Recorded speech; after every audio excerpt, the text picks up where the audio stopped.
Hey there, everybody. It's Lisa Duerre coming to you with the CTRL+ALT+DELETE podcast. Sometimes I feel like a rock star when I get to talk like that. I'm coming to you with the podcast. I, I always say I'm excited. So let me just tell you why I'm excited, because I am excited. I have a wonderful guest for you today, Sue Trace. And Sue and I have been in the same community and network for a couple of years. And when I launched the podcast, I had to have her on the show. And I reached out to her immediately because here's the thing about Sue. Not only does she keep it real, she's a very kind, honest person, but her desire to make the world a better place through what she knows and what she's seen is like so strong and evident. I had to get her here. So for those of you business owners, shareholders, board of directors, peeps, you want to hear from Sue because she knows what it's like when you end up in the doctor's office or the hospital from stress and burnout. And for those of you individual contributors who are listening in as you're taking your walk or jog, trying to stay healthy, you want to listen to Sue because she's got tips and tricks for you on resilience and identifying burnout. And for those of you anywhere in between, this message, while we focus on this podcast for leaders in tech, this message is pretty much for anybody. And the reason I think that's so important to call out is while I'm going to tell you Sue has a nursing background, what I want you to hear about what Sue has done is she's taken everything she knows and built it into amazing programs that she's running. So let me give you the formal bio, and then I'm going to tell you a fun fact about Sue that I think is going to make us both giggle. So Sue, welcome. And let me just go ahead and give you the formal intro. So she is a certified professional life and team coach, and that's through ICF, the International Coaching Federation. She's a nurse and has been passionate about healthcare recruitment, engagement, and retention for over 30 years. I just want you to pause on that for a second and think about the world we're in right now. Recruitment, retention, and engagement of healthcare professionals. Don't we all know how important that is? And her coaching programs are based on the underlying principles of neuroscience and positive psychology, with an emphasis on helping healthcare clinicians, individuals, and leaders build resilience against stress and burnout. Amen, right? She provides the 6-month evidence-based Propel coaching program for organizations seeking to build a positive workplace culture, increase staff engagement, resilience, well-being, and retention. So every one of you on this call that is leading people at work or people at home, and you love and care about these people, this episode's for you. And Sue, I am so glad you're here. Thank you, Lisa. I'm so excited to be with you today. This is great. Oh, I'm so excited. And now can I please tell a funny story about us? Let's just get real personal real fast, okay? Okay. So here's the funny thing about Sue and I, you guys. So I'm at a conference and Sue and I are at this conference together. We've crossed paths, we've been in a couple of small group breakouts. This is back when people were meeting live. And in my haste and in my hurry, the truth of the matter is I was in the front seat of the shuttle to the airport and I had my compression socks that I wear when I fly. And for whatever reason, I took my sunglasses off. I put my sunglasses on because it was sunny. I put my eyeglasses in my eyeglass case. I thought when I bent over, I put them in my purse. I was putting on my compression socks, talking to everybody on the shuttle bus, including the driver. This is TMI, by the way. But he was hilarious. He's like, "What are you doing?" I'm like, "I don't want to put these on at the airport. I want to make sure they're on." So I get to the airport. I'm getting through security and I can't find my glasses. I can't see. Like without my glasses, everybody, I can't see. So this is who I am. I scramble and I call the hotel and I call the shuttle and I'm like, "Hey, can someone find my glasses?" And long story short, I'm standing outside the security line and the security guard is so kind. And he's waiting for me because he knows someone is coming with my glasses. Now, I don't know who. And who shows up with my glasses? Sue Trace. Oh, yes, indeed. She's at the airport waving my glasses at me. I'm trying not to miss my flight. Now, my compression socks are on, so my legs are good, but I can't see. And Sue brought me my glasses. Now, I want to tell you something about that. How many people do you know that would be that kind to find your glasses and make sure you get them? Like, that's the quality of person Sue is. And I would just want to tie that to all my engagements with Sue. And she's giggling because it's the funniest damn story. it is. And it was at that moment, we had been in a couple of breakout sessions together, but, with a whole bunch of other people, right? But Yep, it was at that moment that we just connected, Lisa. And we I was did. just like, I like this person. This Yep, person is a hoot and fun. And it was just so awesome. But that was, I really believe in synchronicity and yes. things happen for reasons. They're kind of come from the universe. And I really believe that that's what brought us together. It was a pair of glasses. And Yeah. what's so cool, so today we're going to talk about resilience and burnout. Now, I don't know if me forgetting my glasses in the shuttle was burnout. I mean, I've been burnt out. I think it was me multitasking and being, in the moment too much and not stopping to check. But here's the thing I know, asking for help. I know for sure when it comes to burnout and my own experience, asking for help, having boundaries, being willing to accept help from a stranger, pretty much, and then turning into friends. So, for all of those of you out there going it alone and thinking, I don't want to ask or be embarrassed, next time you have a moment, I want you to visualize me trying to put on my compression socks in a public shuttle bus from the hotel with other conference goers and then having to ask someone to bring me my glasses and then making it a lifetime friendship. So just know that it's such a pull through for this conversation today. So Sue, tell us something. What's something people don't know about you, especially my listeners who don't know you? Give us a fun fact other than you're amazing at helping people in crisis, right? What's a fun fact about you?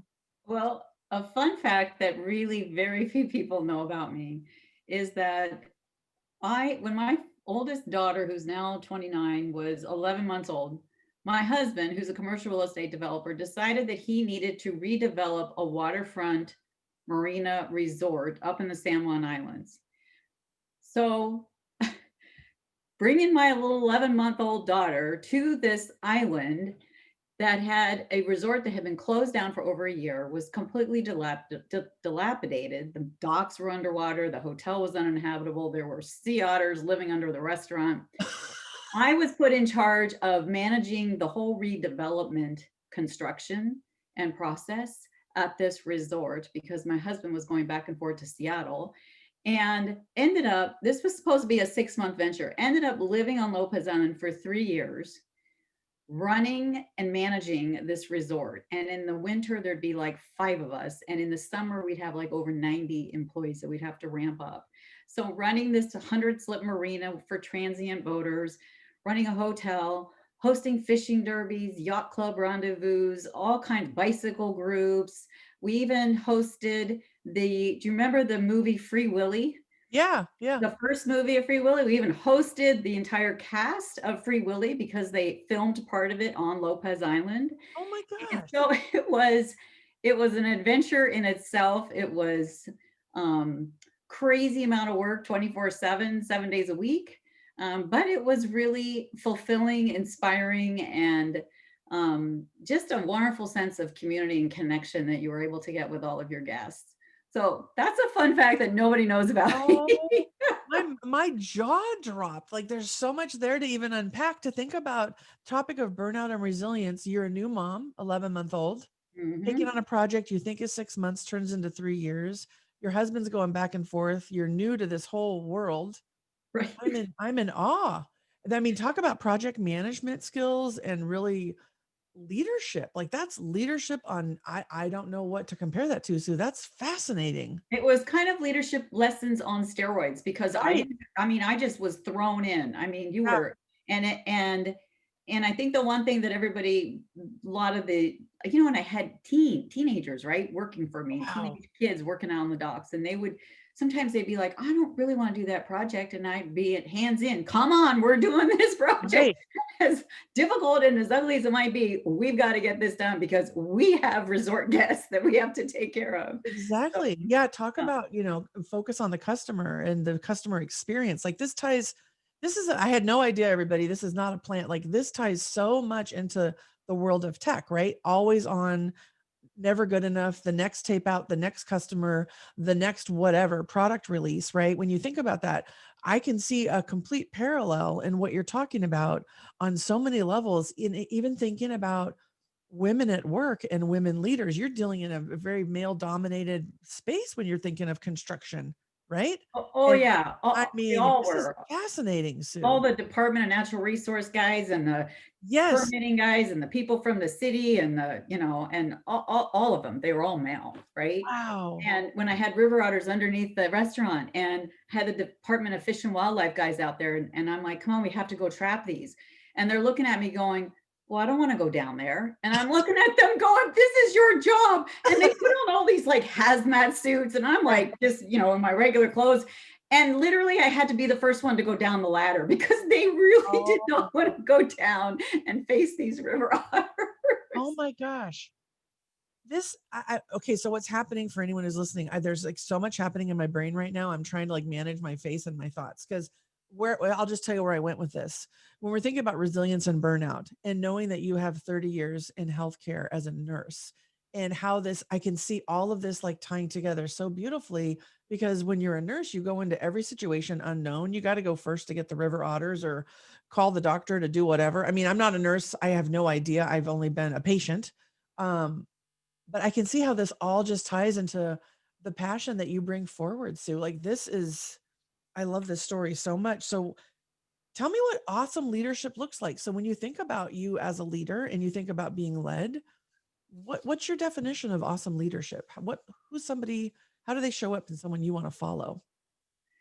I think especially if we want to put it into context with where we're at today, Mhm. and today leadership depends on being able to navigate what everyone's calling the VUCA world, which is the volatility, the uncertainty, the complexity, the ambiguity. Mhm. It's like a catch-all phrase. Hey, it's just crazy out here, and how are we going to show up, right? Mhm. So I really think that a leader who strives to show up each and every day as their best self and can follow Mahatma Gandhi's instruction. Be Mhm. the change that you wish to see in the world. Mhm.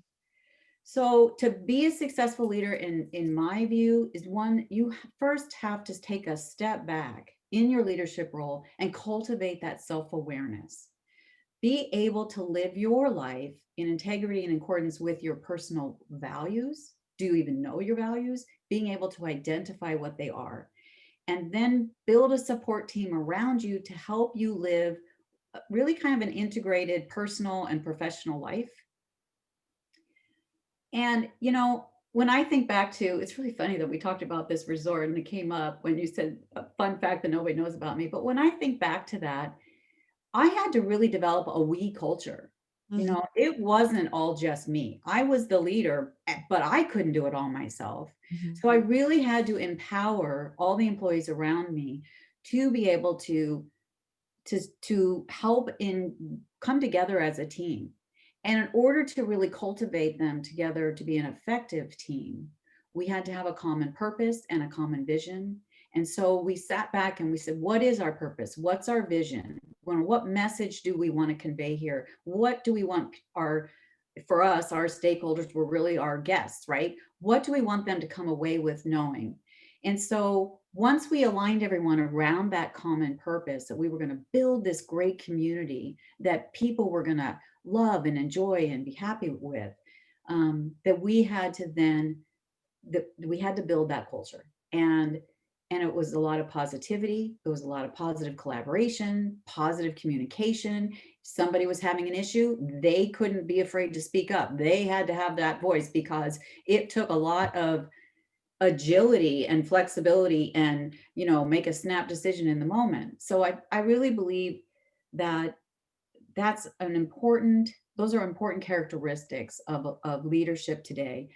Being able to be authentic, be your true self, um, and know your purpose and align those around you with the same purpose, align everyone's values together, and recognize that to be effective, you've got to be agile. I mean, things just aren't black and white. There's a lot of gray out there, and you never know what curveball is going to come around.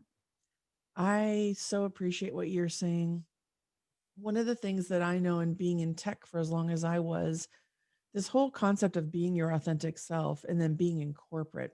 I just want to highlight for a second because I think what you're saying is so important. And I want to figure out a way to translate it for those of us that have been don't know what the right word is, but your authentic self isn't always welcome at work. Do you know what I mean? And I Mhm. believe it starts with leaders. And I know my own journey, being comfortable saying dude took me a while, right? And now we all know I say dude. Trying to figure out when it was okay to not have all the answers. Because we were, so many of us were brought up and believed we were supposed to be, the expert. To be the leader means you're the expert.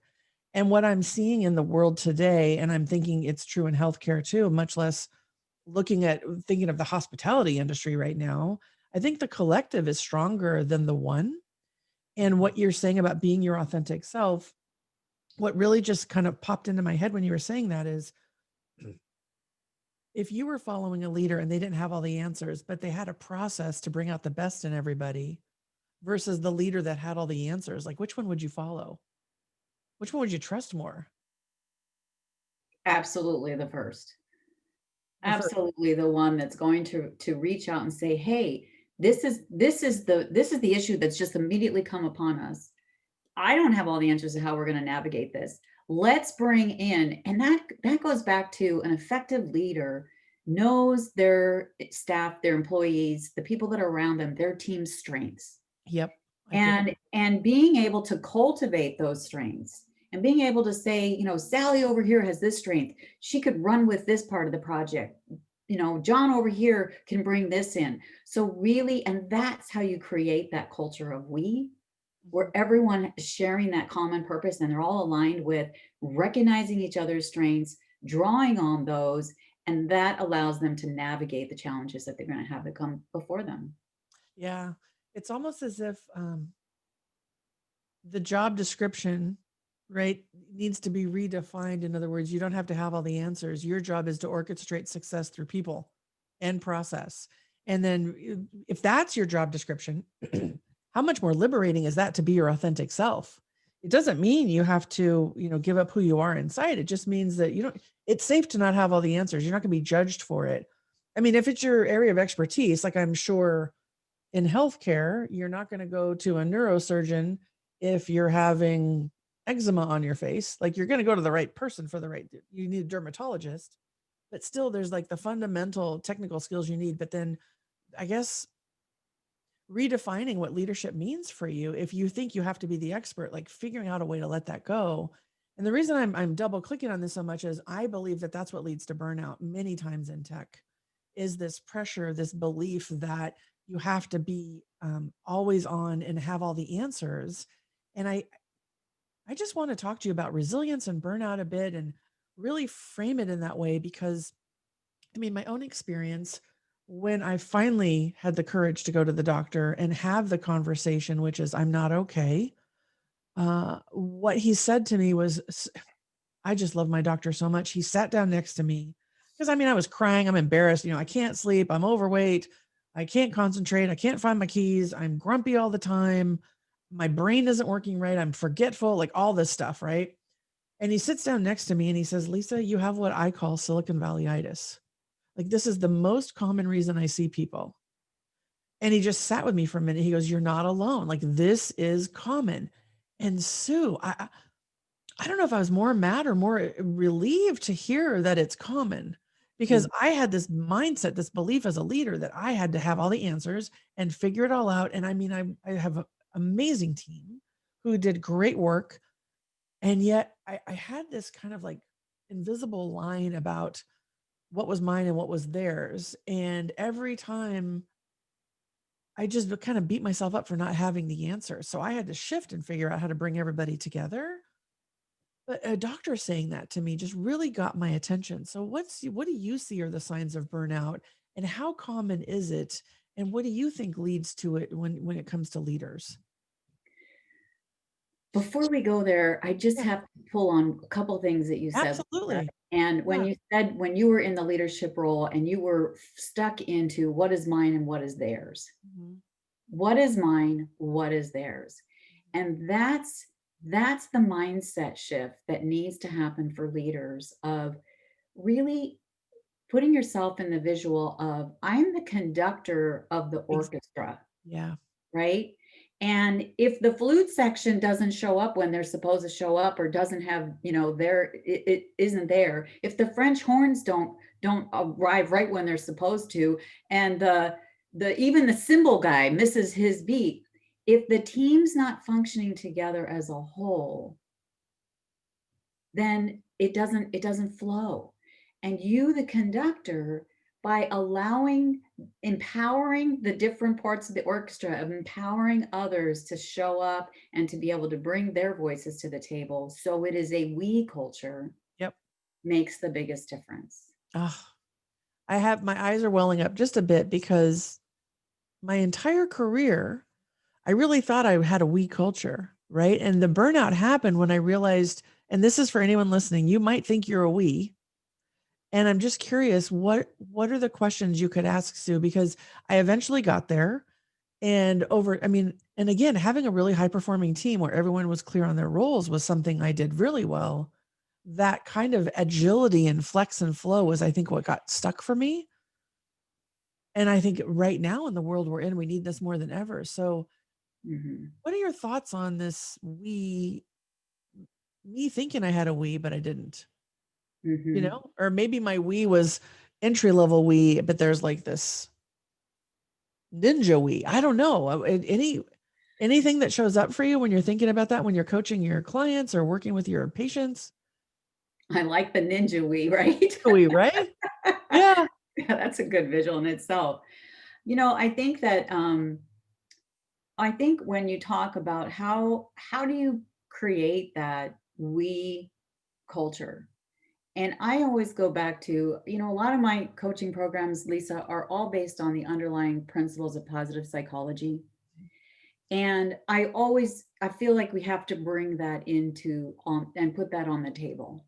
Is, when you talk about how can one, as a leader, as an individual, kind of avoid running into that burnout mode, right? And when we get into burnout, we lose it. I mean, we're intolerant, we're irritable, we lose our ability kind of to creatively think. We get critical. Oh my gosh, we get so critical of ourselves. We get critical of everyone around us. Indeed. Nobody's doing Becky anything right. Judgerson is here. Yeah. Who's to blame for this? Well, I'm going to take self blame for this, and Johnny over there's got blame for that. And then, like you said, you were forgetting your keys. You couldn't find this. Our memory gets impaired, and we tend to then make poor decisions, right?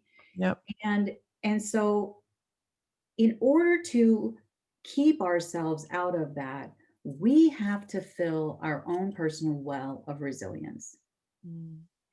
And if we don't have internal resilience to draw from, and if we can't take a step back and kind of be present in the moment, if we're running, going, doing all the time, we don't take care of ourselves. We don't take time for anything. We've not set any boundaries because, oh, you can do this. Oh, sure, I'll do that. Oh, can you do this? Oh, sure, I'll do that. Well, wait, Mom, I need this. Okay, sure, we can do that. You're going. And we're not all the Energizer Bunny, right? And we also aren't like our cell phones that when the battery is dying and they got the red bar and it's like, plug me in. We don't have that internally. We don't have this alarm that goes off, or we just don't lose our cell phone and go, oh, I got to plug it in. It's dead, right? So we have to always remember to fill our personal well of resilience. And I look at resilience. It's interesting. A metaphor you could look at is that if you're standing over a well of cool, fresh, crisp, fresh water, and you're drinking from this well, what is that cool, fresh water doing to you? It's nourishing your body. It's taking in that nourishment, right? So it's important to remember that when we're facing adversity or challenges, that we have an inner well of strength, of resources, wisdom, and internal guidance, that if we nourish that, will come to the forefront to help us with the obstacles and adversities we might encounter, right? Which helps keep us out of burnout. And I mean, burnout is so prevalent today. It's even more in the face of COVID and 2020. Nurses, frontline workers, physicians, and when I say frontline workers, I mean healthcare clinicians, I mean the grocery store clerks, I mean the fulfillment center people, I mean the today on the TV, they highlighted women sanitation workers because garbage has increased because everybody's been more at home. And so their work hours have doubled. And there has been there, and then everybody trying to navigate this whole remote working from home. There's some positives, but the negatives of it is that you're always right there by your computer, right? And so how do you turn it off? So it's learning how to really take care of yourself, because if we don't take care of ourselves, how can we lead? How can we manage? How can we be a good parent? How can we be there for others? Mhm. And so it's taking a step back from always going and doing and piling more on, to taking a moment, breathing, pausing, and being present in just that moment. It's interesting that you use those words because my tagline is I help leaders get kick ass results at work, build high performing teams, and be present for the moments that matter. I say this all the time. And I think all that came from me after burning out because I wasn't present for the moments. And I'd love to get like very basic here for a second for people. So, for people who are listening right now, we're talking about what you can do, what you should do. For me, the thing that I ended up taking a medical leave because my burnout was that severe, right? The only way for me to reboot, hence the name Control-Alt-Delete, um, was to take the time, make the time. And the first couple of weeks, I slept a lot and I had a lot of shame like, oh my gosh, I'm broken. How did I let myself get here? Yada, yada. What will people think? Blah, blah, blah, right? So if you don't want to get to where I got, where the doctor's saying you have Silicon Valleyitis, it's very normal, and then taking the medical leave, and you want to catch it quicker in the process, what's something somebody can do today that will just get that well, even with a couple more drops in it? I'm not saying we have to fill it with a gallon because I believe it's drop by drop, it's choice by choice, it's moment by moment. That's what I know now. Mhm. What advice do you have, Sue, on what can you do today for people listening? What can you do today to fill your well, even just move the needle a bit? There are so many, and that's the beauty of building your well of resilience. And it's just shedding light on the small things, right? Number one is connection with somebody else, right? Hmm. Just picking up the phone to somebody that you know is a positive force in your life that you can draw positivity from. Because in order to be resilient and build that well, we want to hang out with positive people. So call someone that's positive. It really fosters your own happiness. It brings forth feelings of love and confidence. And so that number one is a very small step you can take. Being of service to others. Mm. Dalai Lama says, thinking mainly of ourselves contributes to unhappiness. Thinking of others is a recipe for happiness. And that's engaging in what I call that random act of kindness. And a random act of kindness can be as little as giving your daughter or son a hug because they're struggling with this remote learning. It's just a quick random act of kindness. A quick random act of kindness is picking that phone to call someone, say, hey, I've been thinking about you. You came to my mind today. There's a lot of ways to show random acts of kindness. Send a text to someone, right? Just, you know, and then being, and then really being flexible in our own thinking. So many of the days and times our heads, if we're in our head all the time, our head can be our worst enemy, because our head can fill ourselves with negative thoughts, negative self-doubt. I don't know if I'm good enough today. How am I going to do this? I've got too much going. I don't even know how to navigate. And and and when that inner critic, or when our negativity and our negative thoughts are going, Mhm. that increases worry, that increases fear, that increases anxiety. And it's almost like picturing a snowball going down the hill, right? It's gathering momentum, it's getting more and more snow, and it's just speeding down. It's like this spiral downward. Mhm. So being able to recognize when those negative thoughts arise and catch yourself. And this takes practice, but with little daily practice, you can master this. Recognizing when that negative thought of, oh, I can't do this. Oh, I'm not good enough today. I don't know what, blah, blah, blah, blah.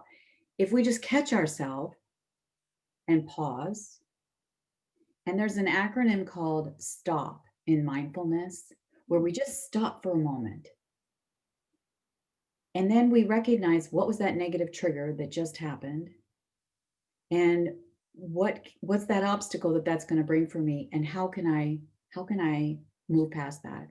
So shifting that to bring in that creative positive side of your brain, right? Bring that positive emotion, which opens up our mindset, which then allows us to be more creative and to be able to solve and look at a problem that we might have in a more optimistic way. You know, obstacles can always lead to opportunities if we look at, okay, this is an obstacle, but how can I navigate? How can I get around? Yeah. I really appreciate what you're saying. And you said something that I remembered. So I am proud to have been in therapy throughout times in my life when I felt I needed some mental health support. And one of the things that when I was in the burnout recovery part, she said, pause while agitated. And she used to go, pwa, pwa. And I'm like, pwa, like, yeah. Anyway, I make jokes about a lot of stuff that I don't understand in my head and try and make it stick with me. Like, is that like poi? No, no. But what really stuck with me with pwa was, is it going to benefit anyone if I'm agitated and I take action? I mean, I feel like the whole world needs to pause right now. Like, pause while agitated. There is so much agitation going on between elections and mask or no mask, distance learning or not. The world right now that we're in is agitated. So I'm really grateful for what you can. So for listeners, everything that Sue's saying, I think the thing I would sprinkle on top, which is just my own perspective of when I was really agitated in the midst of it all, that moment of pause that you're talking about can change everything. And Mm. it was pause while agitated, 3 deep breaths. That's what I was told over and over. And I thought, 3 deep breaths, what a crock of crap. I'm busy. I don't, I'm breathing already. But there's something different when you take your breath into your belly, right? Going back to your mindfulness tips you're talking about, Yeah. breathing all the way down and then the visualization of exhaling some of that agitation. I mean, there's something, I don't know the neuroscience like you do, but I do believe I can just speak from my own experience that really helped just ground me into be, oh, I know it feels really important right now, but I should really sit on this for 10 minutes or a half an hour before I do something. Like, that awareness, I think, is something we can all do today. Just simply noticing that you're agitated is a huge gift, isn't it? Absolutely. And just to give you just a little tip in the neuroscience part of that, Lisa, Yeah. is when you're agitated, you are bringing forth all these emotions of agitation, right? And it puts you right back into that fight, flight, freeze modality. You've got an increased cortisol running throughout that's running rampant. And when cortisol runs rampant, you tend to ruminate and focus on the negatives, and that just feeds your agitation.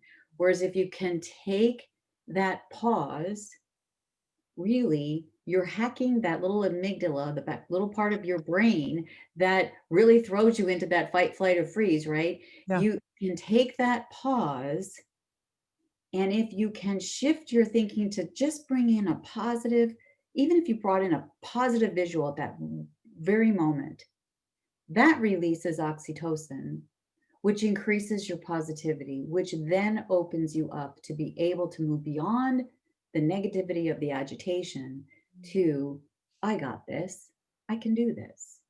Interesting. This is so fascinating, Sue. Let me ask you this, because I think for a lot of the people listening in, working in tech, there's not a lot of space for feeling, and nobody runs around in tech saying, be more positive. You might be more innovative. You might, fix the quality of results. You might get that tape out, right? It's all about creativity and innovation. And so I'm worried that the message is going to get missed if we just use this generic term of positivity. And I don't want it to get missed because I know it's an essential shift for people to be able to either rebound from burnout quicker or prevent it sooner. So when you say be positive, I don't think what you're saying is everything's sunshiny great, 2020 is awesome. Oh no, yeah. What are you saying? Like, let's really define positivity for the scientists, with their PhDs out here that are in the tech space that live, breathe, and eat code and software and hardware. Is there a way? Because you said hack the amygdala, and it clicked for me. I'm like, okay, what does that positivity mean to somebody who really hasn't spent time learning about positive psychology or in that space? You know, I like to think, okay, I don't know if this will resonate with anyone, but I like to think of it as being able to be agile, which if you're in tech, you have to be agile, right? Mhm. And if you're standing at the forefront of it, if you're standing in the ocean and the waves are coming at and they're crashing and they're coming at you, you can look at that wave that's coming at you in two different ways. You can just stand there and think, I'm going to fight this wave. I'm going to master this wave. Probably what's going to end up happening is you're going to get knocked down. It's going to consume you and you're going to get knocked down. Yeah. Or you can ride that wave and be in motion and in flow and in greater ease with that wave to be able to have that agility to then get through the adversity that might be in front of you. And interestingly, when you talked about tech workers and they don't really show up with their feelings and all of that, one really cool thing that if you're working in a team of people that you can do that is so simple to do is if everyone in that team was to just identify what their core values were individually. And then if they were to go, you can even go online to the VIA character strengths and take a free strengths assessment. And in your cubicle or on your, whatever, is everybody becomes aware of what everyone's core values are and their top 5 strengths. And then when you're in team meetings, starting that team meeting out with somebody spotting a strength of somebody else. The You know strength spot. Yeah. Yep. what I noticed about you today? Hey, what I noticed about what you just said is, so it's what I like about what you just said. And you may or may not agree with an idea that somebody just came up with, but what I like, find some little nugget that Mhm. was okay. What I like about that is, and so it's bringing in that yes, Yep. and what about this over here? Mhm. So, and then if everybody starts to incorporate this, what I like about this, and instead of what I like about that, but, that's not going to work. And what can we do? It opens up creativity within our minds. It opens up that connection and positive communication because we're feeding each other. And so, indirectly, without saying, oh, we're all going to show up and be positive today, Uh-huh. we are filling all of our wells of resilience and we are forming that positive collaboration and positive communication that brings everybody into that next level of being able to be their best selves. Yeah, okay. So to translate a bit from the wave example to the strengths and the VIA character assessment, what I'm hearing loud and clear is positivity isn't like ignoring negatives or problems or bugs in your code.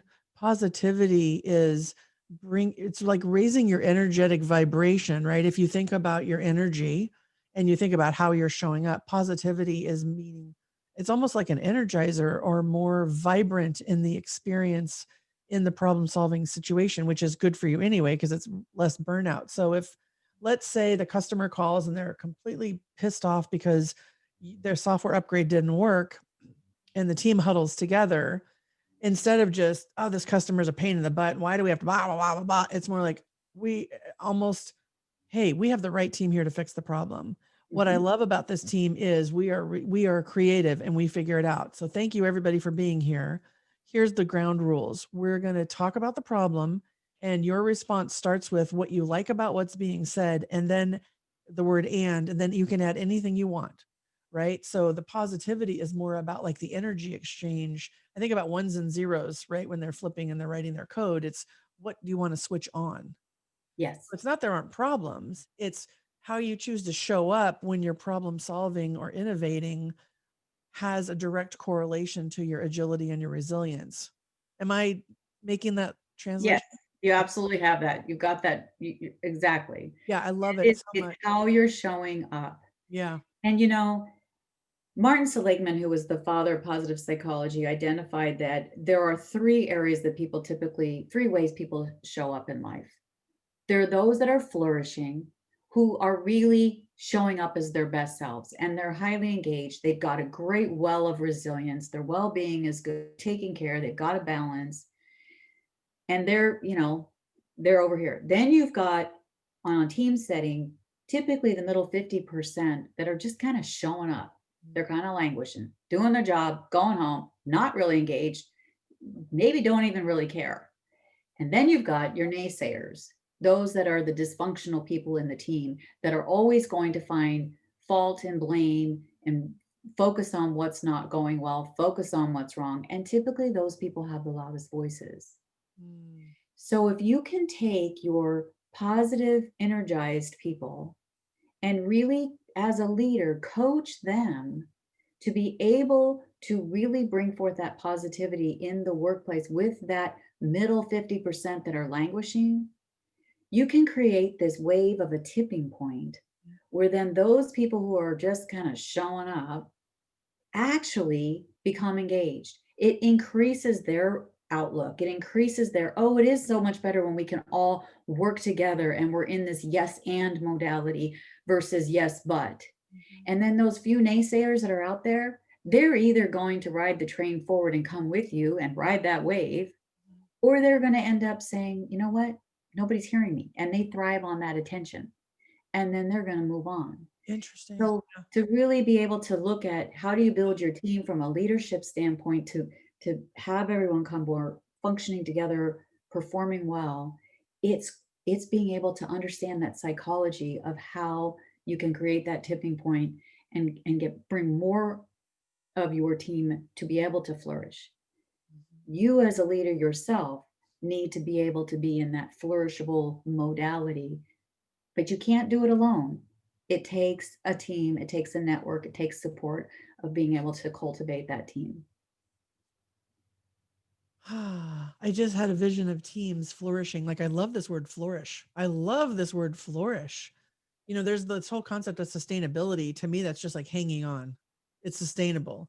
Flourish. It's like I see this like lush garden, excuse me, growing or like teams really high performing. And I'll just share a personal example and then we can move on. But I think this is such a double click on what you said in the world of tech. So one of my clients recently, he's a C-level executive, and he was talking about morale and engagement right now. And I said, well, when's the last time you guys celebrated? What do you mean? Like, when's the last time you celebrated? And so I said, let's celebrate right now. Since the last time we talked, what's something you're proud of?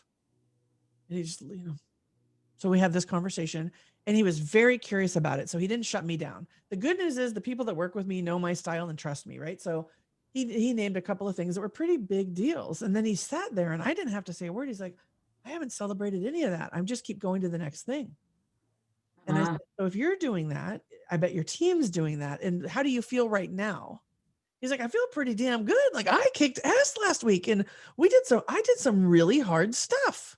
I said, so that feeling you have right now, you can be the steward of that for your team if you would invoke celebration in one-on-one or team meetings. And I said, maybe it's not celebration. It might be, what are you proud of? What's something that, you know, it, just the reflection in itself. I don't care what you call it, but the reflection of looking back and going and infusing yourself with that, to me, that's positivity too. Absolutely. Right? And, Yeah. and and when and in line with that is, what are you grateful for? What do you I know. What Right? what happened today that I'm grateful for? Yeah. Celebrating those wins, but also bringing in gratitude. Mhm. And when you cultivate gratitude, that also fills that well of resilience. Yeah. I I was running a team event a couple of weeks ago and one of the it was basically a sales engineering team, and they were coming together to try and figure out how to work better with sales. And I did this to them. You know, they were like, well, they don't do this and they do that. They don't understand, blah, blah, blah. I said, "Meh. Here's your next exercise. You're going to journal 5 things you're grateful for each of the account reps you work with." Right. And they looked at me like I was like speaking another language. I said, just trust me. I want these 5 things. Then we'll figure out how to deal. So raise the vibration, figure out what you're great. Well, you know what I'm grateful for? That guy never gives up. We need that in a salesperson. You know, that woman over there, I can get to her when I need her. She calls me back, you know, and so it started to shift and they went, oh, so even in your own world, I guess one tip could be even someone that's completely annoying you. And this isn't like some bullshit exercise where you make stuff up like, oh, I'm grateful. You know, my taxes went up. No, that's not it. But what can you find in that experience that is a true grateful moment? And that in itself is an innovative exercise for some of us, right? Because it's hard to find Absolutely. sometimes. Absolutely. And that exercise right there that you just described, Lisa, took all those people that were in this fixed mindset of, right? Yep. And it opened up, it shifted for them by them sitting down and writing out what they're grateful for. It shifted their mindset into what we call a growth mindset. Mm-hmm. And then that growth mindset is what enables us to seek and come together with creative solutions and creative how can we overcome this challenge that we're in? How can we overcome, instead of bemoaning Right. those sales reps, it's opening up our mindset to see what value they are bringing in. Yeah. Yeah. Well, let me ask you this, Sue, with the time that we have left, because I have a secret covert now that I'm going to be transparent about it. I am so grateful for the medical profession these days and what they're up against. I'm talking everyone who runs security at the front door and forces the conversation about masks all the way up to the hospital administrators trying to navigate and be agile. And all of us at some level are having to deal with medical something.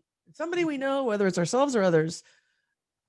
If I could just give you a free platform for a minute to help us understand how to be the best partners to healthcare workers right now, I think it would be a gift to all of us to just better understand a little bit.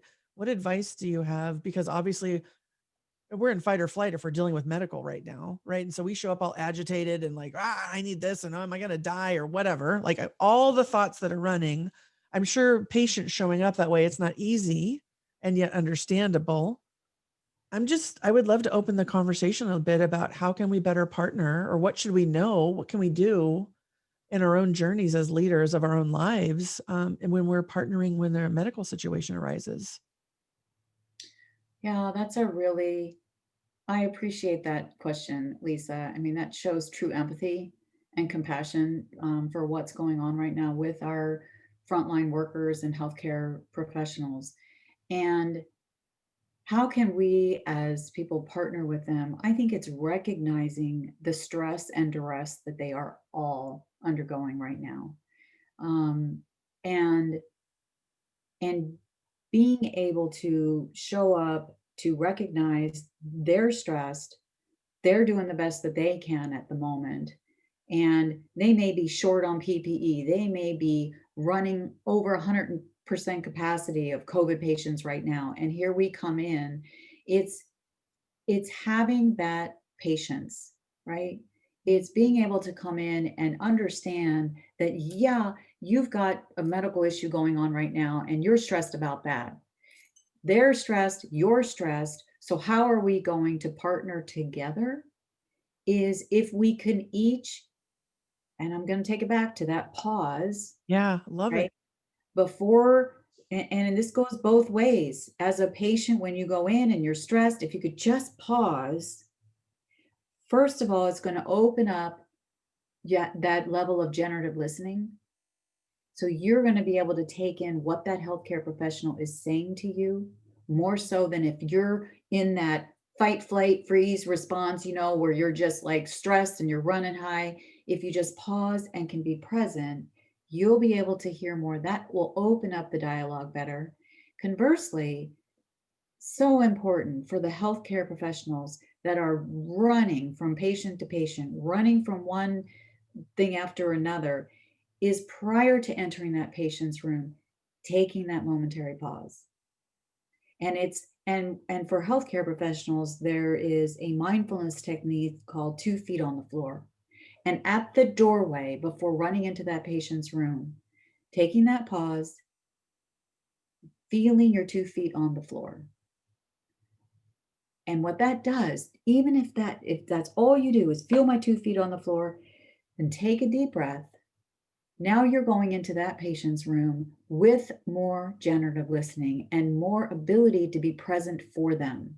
Mhm. So imagine if patients were able to exercise that and get themselves through all of their stress, but recognize that health professionals there to help them. They have to be able to listen. They have to be able to be present, to accept the care that they're going to be given, right? Mhm. And take away the judgment, and that healthcare professional can open up their level of generative listening. Think how much greater dynamics healthcare workers and patients can then partner together with their care. Yeah. I think about 2 feet on the floor and one breath. We can all do that. Mhm. Can't we all do that? So earlier we were talking about tangible things you can do right now. Having this vision of what, that kind of stress that a patient seeing a healthcare worker right now is going to be under. And if the guidance is 2 feet on the floor and a deep breath, I say we can all do that. I'm going to double dog challenge our listeners. 2 feet on the floor, deep breath, minimum, right? And then gratitude, because I think everyone's trying their best. I believe, Brene Mhm. Brown talks about, are people really doing their best? And I believe they are. And I know that that's a controversial statement in some circles. I don't think anybody's burning out on purpose. Like everyone's well intended. And so if we can all just 2 feet on the floor, deep breath for whatever conversation, whatever project, whatever situation, um, yeah, that moment can be everything for some people. Yeah, thank you Yeah. for that, Sue. And I thank all of the medical profession for everything they're doing to keep this country running and as safe as possible in this. People say unprecedented. I'm like unheard of situation. I don't even have words. I just have gratitude. And I think it's an important thing to talk about today because we're here and this is your background and these are the people that you support. So I want to make sure we do that. Thank you. And absolutely. And I think that many times as healthcare clinicians and professionals, there's a stigma that can arise of, if I'm really experiencing these feelings of burnout Mhm. and my well of resilience is run dry, there's a stigma out there to reach out and ask for that help, Mhm. right? And because you healthcare professionals and clinicians go into their field to take care of others. I mean, you're drawn with this purpose of, I'm going to take care of other people and I'm going to be that caregiver and I'm going to I'm going to take care of them. And it's recognizing when you also need somebody to help take care of you, when you need to be able to just stop and just meet with someone that can help you fill your well of resilience, come up with these measures. We all have the inner resources to fill our well of resilience, Yeah. but sometimes we just need the little edges. Sometimes we just need well, what can I do today to try to fill my well of resilience? Oh, I could practice some gratitude. Oh, I could kind of start to become more attuned to what are my inner core values and what are my strengths that I can focus on, which then increases your confidence and your positivity. There's all these little things that we can just have those little nudges to help. I love And it so much. we desperately need our healthcare clinicians, our frontline nurses, our physicians to maintain their wells of resilience Mhm. so that they can be there for themselves, their families, their colleagues, and their patients. Yeah. This makes me think when you're talking values, I would love to ask you the question. So we'll go rapid fire for a minute because I think this ties so nicely. So, two questions when we're thinking about our resilience well and filling it up. The first question I have for you, Sue, you're talking about values a lot, and I align that very closely with what I work with all my clients and in all the programs I run, like core desired feelings. And when you know, like that's the navigating post of how you want to feel, so that you can then make choices to feel that way. So I think about this and I'm like, oh, this is where we're going to go. So curious, when you think of yourself, Sue Trace, what are your core desired feelings? How do you want to feel in the world? So my core, I think about this often, Lisa. I really believe that it's important to me to show up authentically, to show up as my true self. And that means just being myself, really, and knowing that I'm a I'm a French horn in the middle of that entire orchestra, right? I'm one piece to the whole puzzle that make up, working together with people as a team. Um, Connection is very important. Connection fills our well of resilience when we can connect and compassionately connect with others. Um, and the word hope.